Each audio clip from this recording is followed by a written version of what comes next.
Ryan Little. Japan.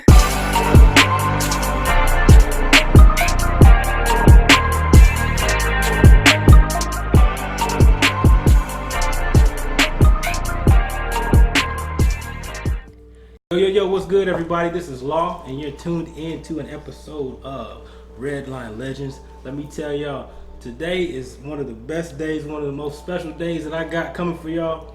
I got some people that I've looked up to, I've learned from, and been able just to kick it with.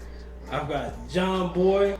He was the president of Straight Clownin Motorcycle Club out of Nashville. You got BK. He's a Ruff Ryder.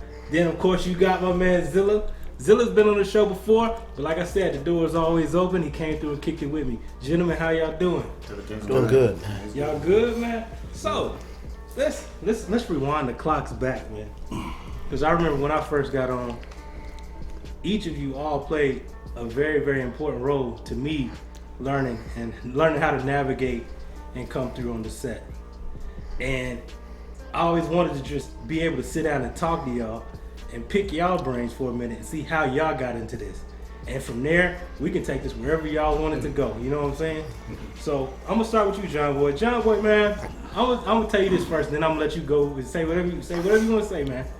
I remember when I first got on the set, and we was throwing annuals and just different parties and stuff like that. There was a club, of course, Straight Clownin. It was always deep, but it was always something special. It was always something special about when y'all walked through the door. There was there was like a shift in the whole party. The whole atmosphere was like, oh, it's a party now. Yeah. It's a party now. Jonboy and Straight Clown is here. Yeah. I mean, you know, we have this thing that we call we pre-party before we go to a party. Mm-hmm. So we get amped before we come through the door.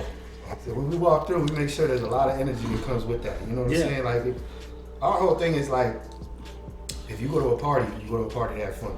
So we're not gonna stand around and act hardcore. We're gonna go there and have a good time and have fun. Because 9 times out of 10, we already off the rocker.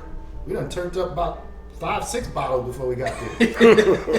And that's just how we do. That's how we get down. And that's just it. I mean, that's Straight Clown. That's the name. Straight Clown. That's what we do. Wow. So, BK, my man. BK. If there was, if I'm gonna say this, BK, you're like,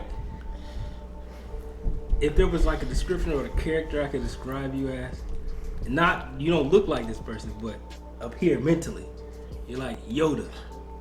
Like Yoda. And the reason why I say that, and you know what I'm saying? BK, you like Yoda.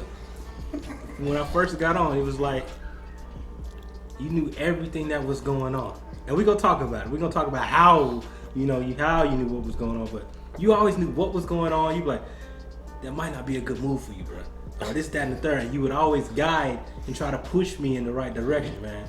So we gonna talk about some things, man. How you doing? I'm doing good. You good? Yeah, I'm good. It's good. It's good to see you. Glad to finally be here. Zilla, what's up, man? Man, not much. First of all, let me address this BK. His mama named him Brent, so I'm gonna call him Brent. Brent, what's up, homie? My dog. And man, going back to what Jonboy said, hey, you knew it was a party with Jonboy and them and Straight Clown walking the building because you gonna hear that ain't talking about nothing. If you don't get nothing that night, you gonna get that. So that was A1. Yeah, man. Yeah, so I guess we'll start off with you, Jonboy. You know, you're somebody that we were shouting out. We were trying to get you on the show for a minute. Yeah. We were trying to get you on here for a minute, and you know, schedules and stuff like that. But we finally got something worked out. So, tell me this, man. How did you first get into riding motorcycles? Well, when did you first fall in love with riding motorcycles? I used to ride dirt bikes and stuff. I'm from Connecticut, up that way, so I moved down here in 04. I used to ride dirt bikes and stuff up there, and the bike scene wasn't really popping like it was. Like when I got down here, it was just starting to flourish. So, you know, I went to Out of Bounds one night, and Two-Step, our Nashville founder, he Two-Step. Yeah, Two-Step. He kind of blew me off. Like, I was like, yo, so I want to get down with y'all. He was like, yeah, man, here's my flyer. Just come to my bike party, blah, blah, blah. I was like, all right, that's what we doing. So, yeah. So, you know, I came up there. We kind of clicked. And I remember I went out and I bought this. My first bike was a 650 SV. And it had the custom paint on it. It had the Puerto Rican flag on the tank. Oh, I was doing it. Wow. He wasn't telling me nothing. When everybody was out there on their little 1200s and 1000s, I was getting low. It was low. I was into it. I mean, I didn't get too fast, too far, but so yeah, you know, that's. I started riding, and then Two Step was like, "Yo, we gotta upgrade you, bro. You can't be my VP and be riding the SV 650." So yeah, he put me up on a double R, no pun intended. And I was riding that for a while, but I mean that's really where it started, man. I've been in this game for 15 plus. And Wow. seen a lot and done a lot. With my wife. But yeah, man, riding bikes is a good thing, man. I'm an old guy now, so I got a Harley. So Shout out to the Harleys. Yes, in the sir. building, y'all already know. yes, sir. BK. So when did you? What about you, man? When did you first fall in love with ride motorcycles? I first fell in love with motorcycles when from the Fonz Damn. and Billy Jack. I thought the Fonz was so cool. You know anything about the Fonz? You too young for that. Y'all, we gotta Google that, y'all. No, they know Google about that. that. He know about the Fonz. Oh yeah. I know what you're talking about now. You know Billy Jack? You know about him? You lost me on You that. know Billy Why Jack? you look at me? Karate, I ain't karate dude. Hey, Karate dude. this foot in your face. The Fonz, Yeah. the Fonz was so cool, and then Billy Jack was so hard. And both of them rode motorcycles. That's when I started loving motorcycles when I was young.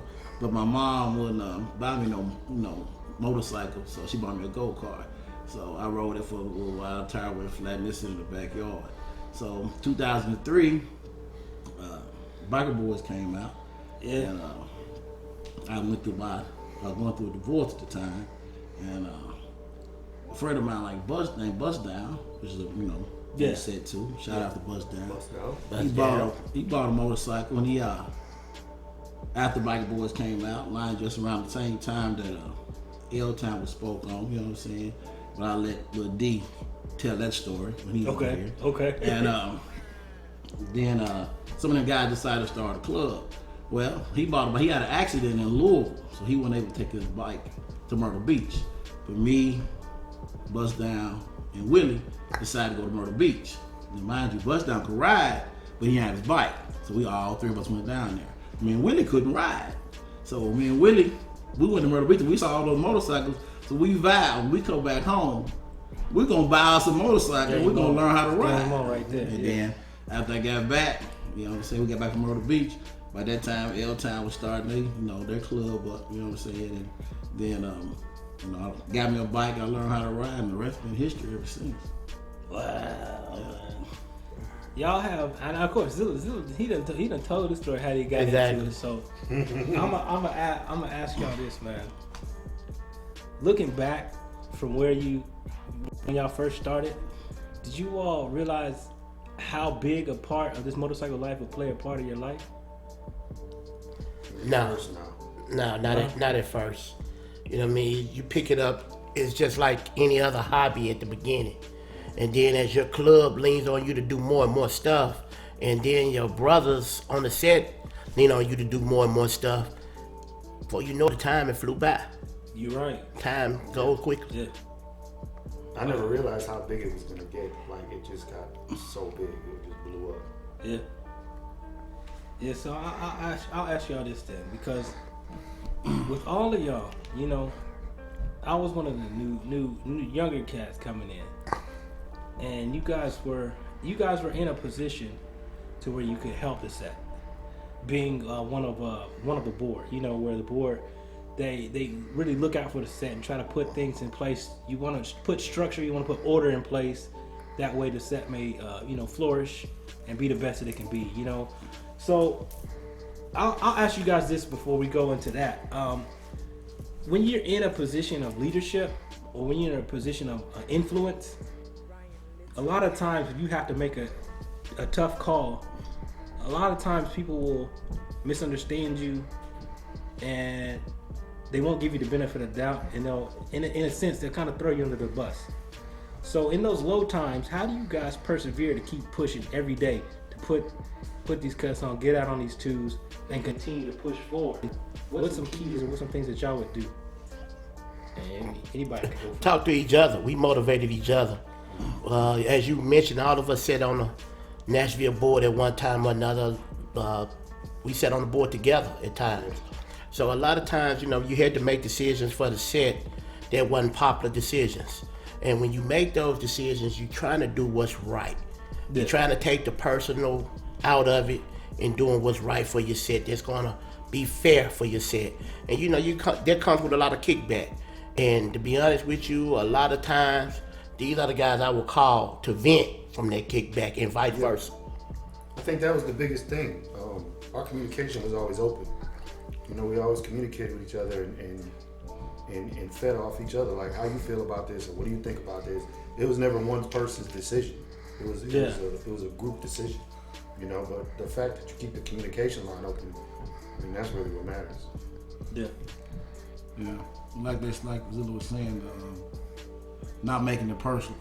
Yeah. That's one of my biggest things. And when we was all in the committee together, that when the decision was made, it wasn't no personal decision. It's based on, what's fair for this person should be fair for the next person. You know what I'm saying? Me and John had a situation, and it was a couple other clubs, and we got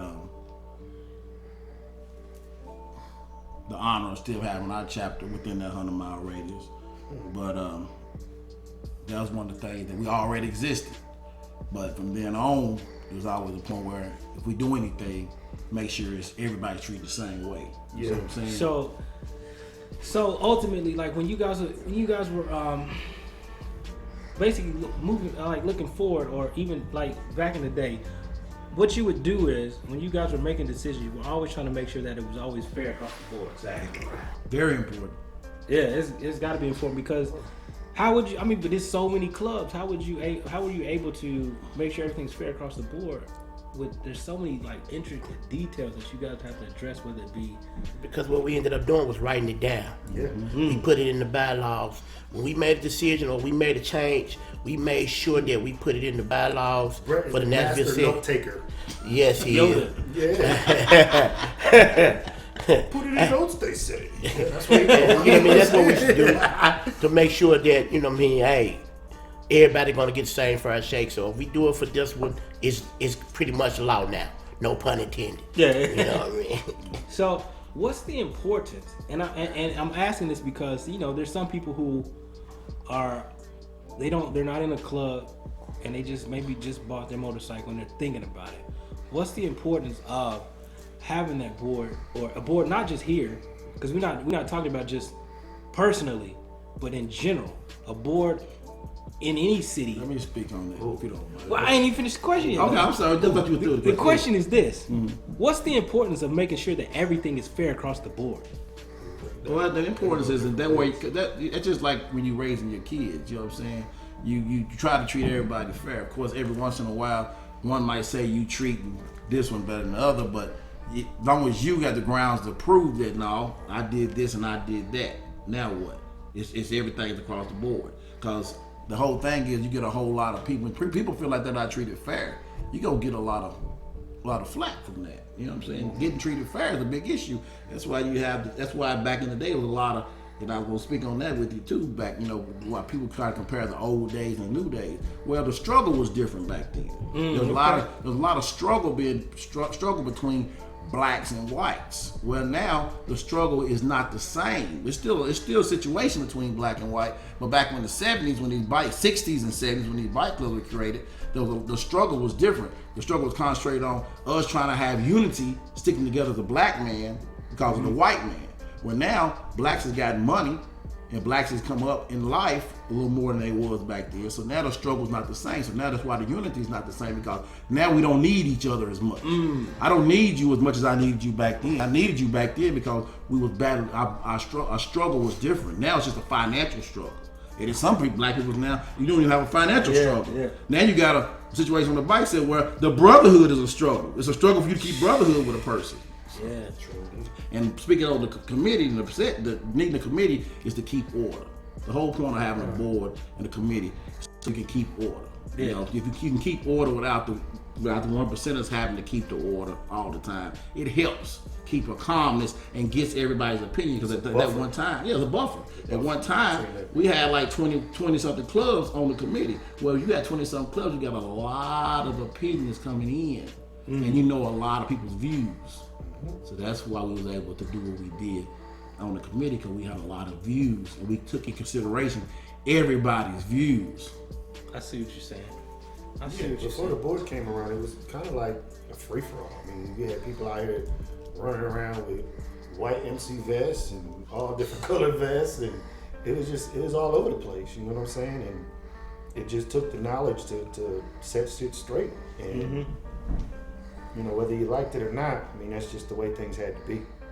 And now, look at today. I mean, I don't know about y'all, but I feel like Nashville is one of the toughest sets. I mean, we got our shit together. Nashville is right, man. Nashville is right, man. It's so much potential here.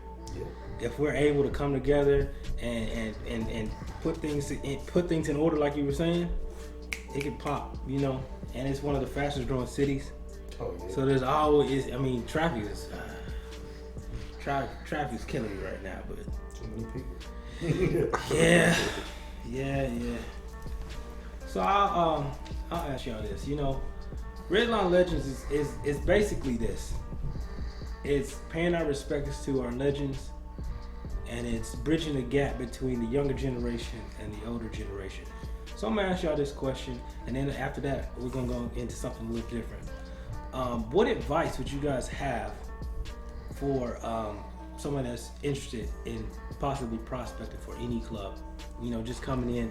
What's some keys or what's some pointers that you could give to them to where they don't make some of the same mistakes we may have made when we were coming in? I mean, just make sure that this is what you want to do, because it's not a hobby, it's a way of life.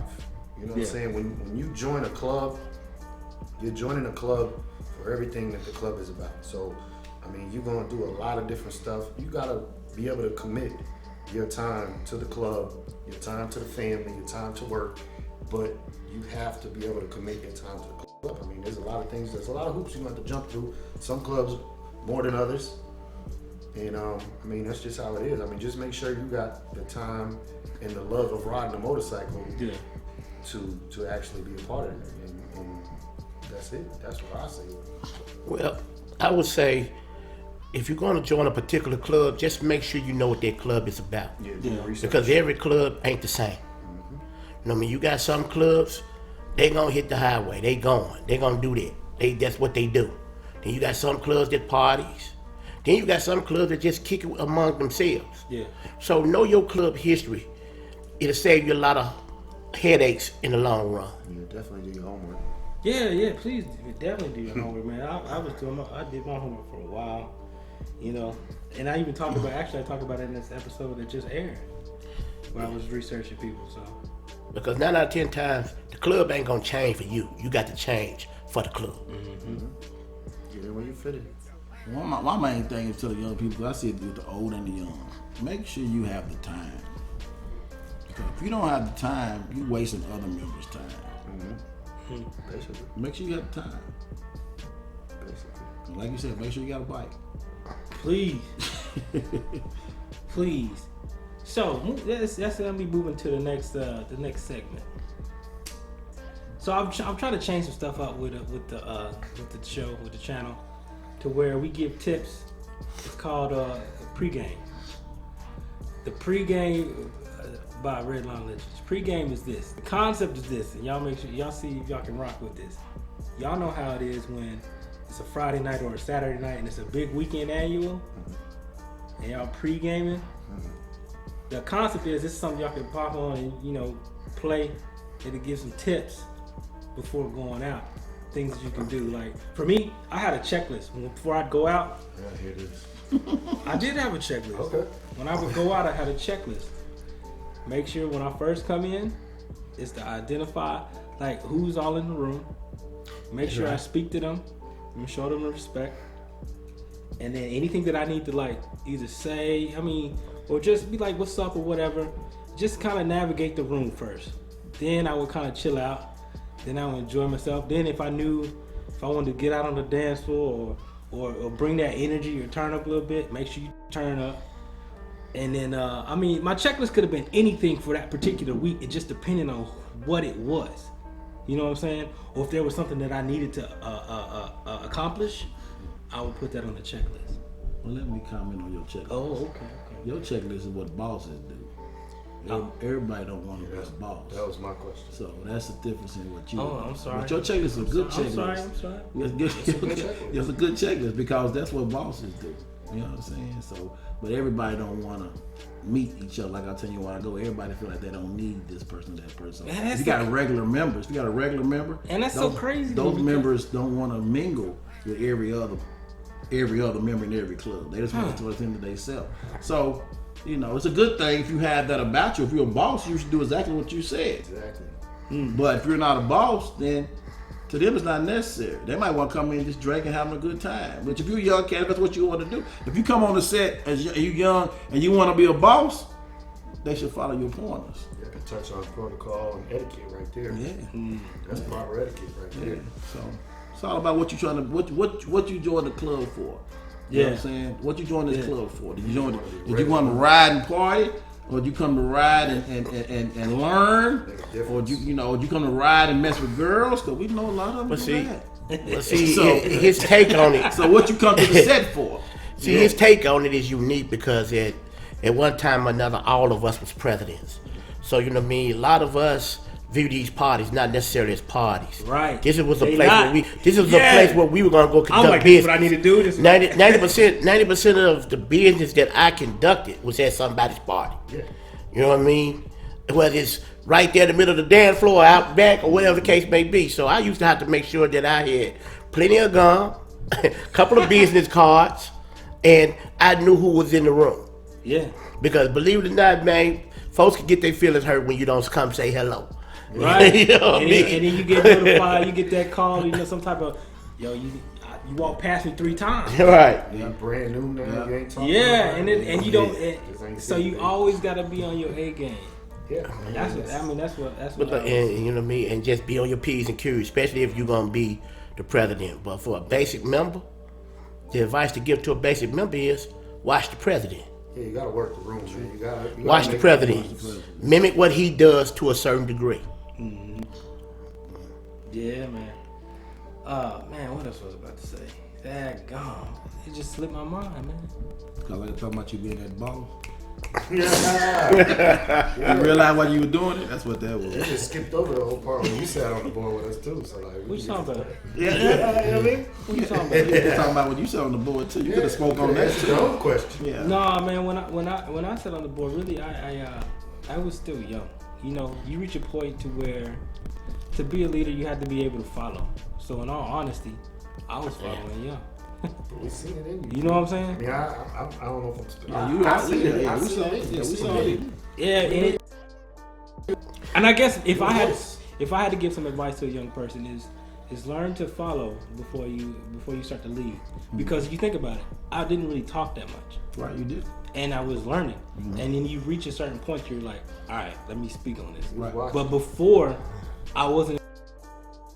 Let me speak on this. If I spoke on it, it would be premature, and it might not have had the same ring to it as it does now. Right. You got to go through some stuff Right. before you start being able to have some traction behind what you're actually saying.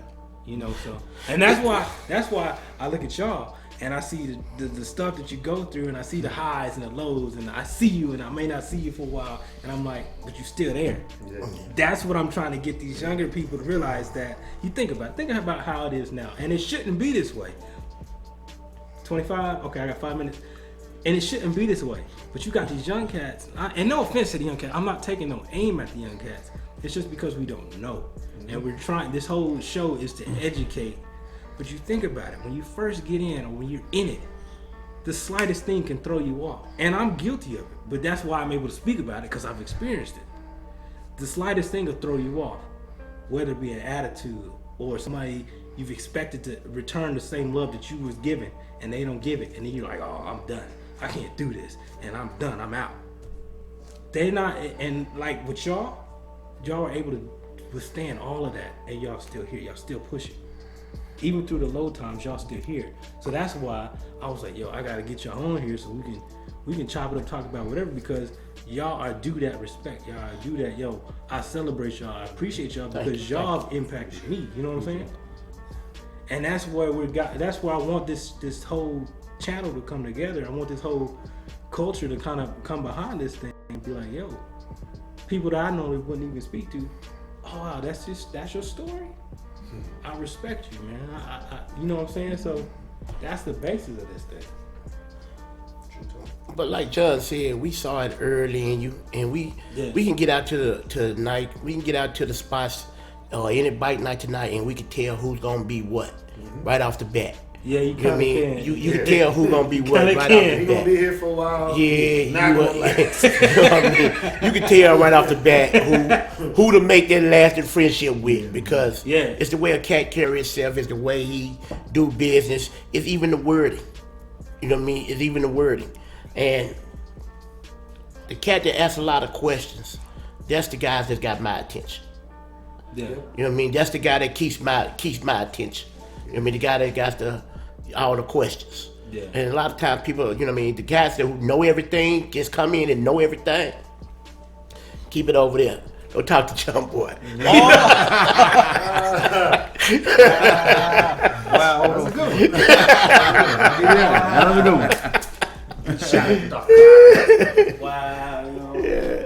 But I mean, that's just like when I was coming up. You know what I'm saying? It was like when I got on the set, straight clowning was just forming, and I started going out to all these different spots to meet people. And some of the first people I met, to me, was some of the most knowledgeable. I mean, I met CO, I met 5000, I met Broham, I met Burn, I met Too Shy, I met Jumpmaster, aka Range Rover. Ranger. I say Range Rover, Ranger, because we don't even call it that no more. But it was like you ask questions and they give you such a different perspective on how the thing is. But at the end of the day, it all comes down to the same thing. You know what I'm saying? Just be you, and don't try to be something you're not. You know what I'm saying? Yeah, that's really what it boils down to. Yeah. That's really what it boils down to. I mean, I've been called everything under the sun. Mr. Arrogant, asshole. Hey, I ain't gonna lie. When I first got on, they was like, that dude's an asshole. and it's sad because with the set, that happens so many times. Because now I'm the villain. Yeah. And I'm like, that's how you felt. I'm like, yeah. That's because you got principle.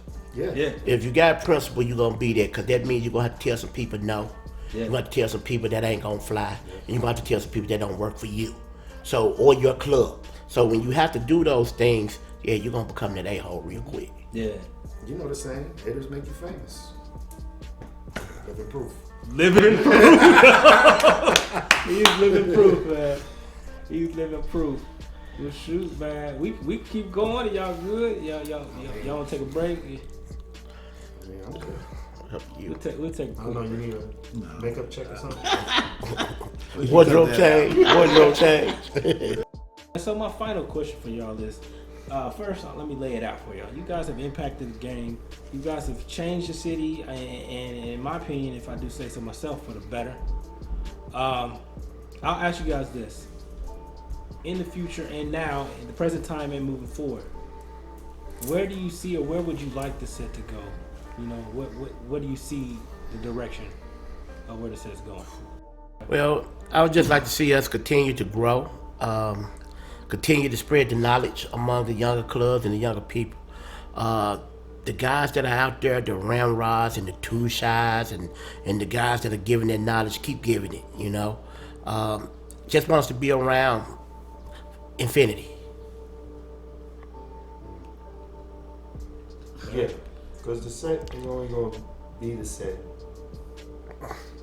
if everybody just, stays focused on what they're doing. Like, you got the younger cats, you said the older cats, but you got the cats out here, the C Smooths, the Corys, the Mr. Mikes.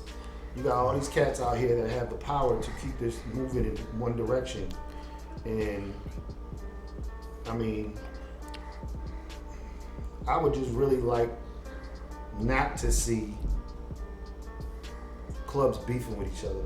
You know what I'm saying? That needs to stop. That needs not to be done because we've always been a police ourselves community, and each one teach one, and that's where I'm at. Because we're only gonna survive if we teach each other how to keep it 100 correct. Yeah. Don't lose the knowledge. Just keep teaching. That's it. Well, I agree with both of those guys. One other thing I want to touch on, what I like to see, this bike life that the young guys are riding the dirt bikes and the four wheelers. That's one of their main quotes is "wheels up, guns down."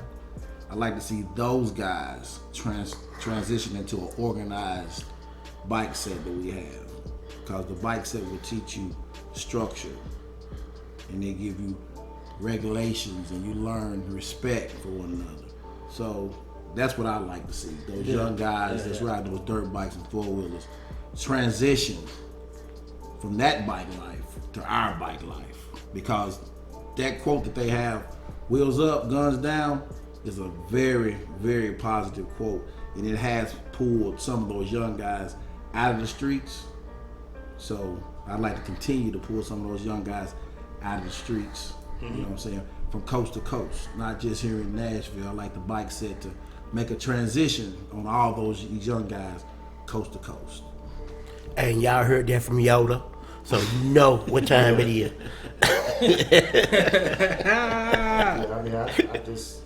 I feel what you're saying. I just feel like there needs to be more structure over there. It gives a bad look to the people who are legitimate MCs and ride bikes and live the culture. It gives a bad look to us. And it needs to be changed. Maybe somebody needs to sit down with them brothers. That would be good. Say, they bringing the heat on us right now. Man, Yeah, man. You ain't lying. Man. Bringing the heat on us right now, man. But Police outside your house right now. who was? I don't know. Shoot, man, oh man. But man, I appreciate y'all, man, taking the time out, come kick it with me, man, and drop some knowledge, drop some education, drop some good times with us, man. The whole thing is about celebrating each other, celebrating life while we here, while we alive, while we breathing, while we can celebrate and be able to say, hey, I appreciate you. You know what I'm saying? So make sure y'all tell y'all peoples. Make sure y'all tell y'all peoples, and you as well out there. Subscribe to Redline Legendz. We try to do something that passes on the information that we've learned through our experiences, through the highs and the lows. That way you can navigate this bike life better. You know what I'm saying? So shout out to y'all. Thank you so much for tuning in. It's another episode of Redline Legendz. Y'all peace out.